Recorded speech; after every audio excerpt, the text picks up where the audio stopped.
NEET के परिणाम में गड़बड़ी कर मेडिकल कॉलेज चंबा में कांगड़ा जिले की एक छात्रा द्वारा एमबीबीएस में दाखिला लेने का मामला सामने आया है। गड़बड़ी का खुलासा होने पर मेडिकल कॉलेज प्रबंधन ने दाखिला रद्द कर पुलिस को शिकायत दे दी है। गड़बड़ी का खुलासा तब हुआ जब प्रशिक्षुओं का डाटा नेशनल मेडिकल काउंसिल की साइट पर अपलोड किया गया।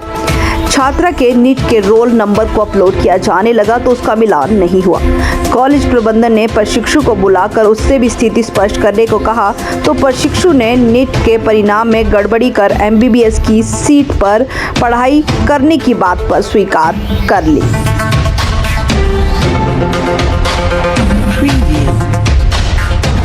एक हमारी 120 बैच की एडमिशन होती है, नया बैच था 120 का बैच। उसमें एक लास्ट स्टेप होता है हमारा अपलोडिंग ऑफ डॉक्यूमेंट्स।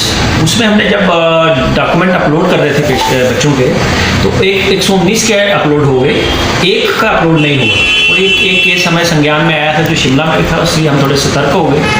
फिर हमने उसका सारे रिकॉर्ड्स क्रॉस वेरीफाई किए।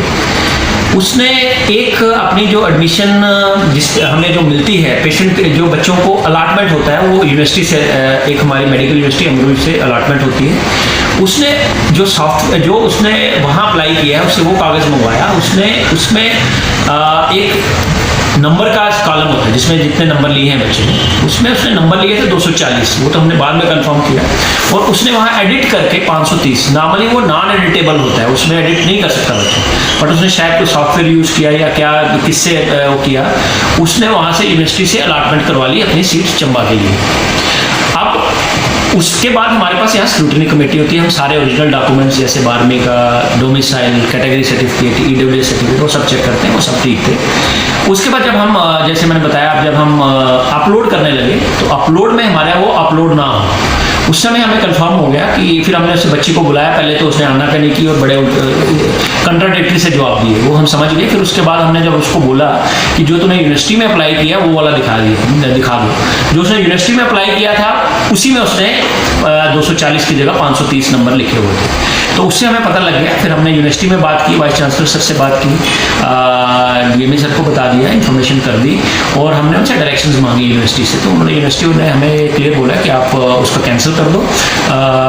परसों ही हमें हमारे पास ये मामला हमारे पास आया और हमने उसकी सीट कैंसिल कर दी और परसों ही हमने शाम को पुलिस को इन्फॉर्म कर दिया और अगली कार्रवाई के लिए उसको पूरे डॉक्यूमेंट्स के साथ पुलिस को हमने रात के करीब 12 बजे के करीब रात उसी दिन रात को, क्योंकि हमें इसमें थोड़ा लंबा प्रोसेस होता है, सारी नोटिंग लेनी होती है, लॉ अफसर वगैरह की मदद ली और हमने सारा रात को ही जितने भी डॉक्यूमेंट्स जो हमारे पास डॉक्यूमेंट्री एविडेंस थे, उसके जो रोल नंबर्स थे, जो उसने चेंज करके लगाए थे, जो उसने ओरिजिनल था, वो सारा उनको भेज दिया और उसके खिलाफ हमने पुलिस में रात को ही मतलब कार्रवाई के लिए बोल दी, परसों रात को। क्या मानते हैं सर, किस तरह ये गलत है?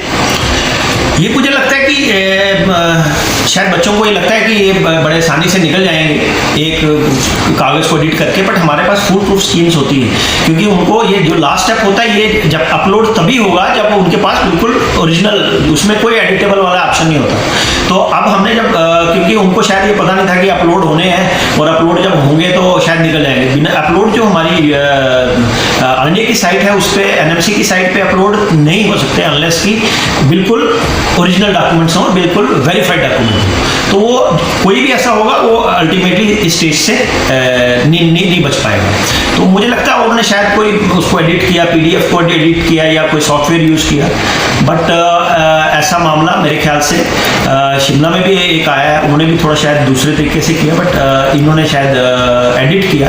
तो मुझे नहीं लगता कि ऐसा पॉसिबल है क्योंकि लास्ट स्टेज हमारा बिल्कुल फुल प्रूफ स्टेज होती है, तो शायद बच्चों को आइडिया नहीं, वो सोचते हैं कि निकल जाएंगे पर नहीं निकल पाएंगे। अब जो सीट खाली हुई है उसके लिए क्या करें? उसके लिए हमने लिख दिया है, तो मोस्ट प्रॉब्ली वो किसी और जो डिजर्विंग कैंडिडेट है उसको मिलेगा।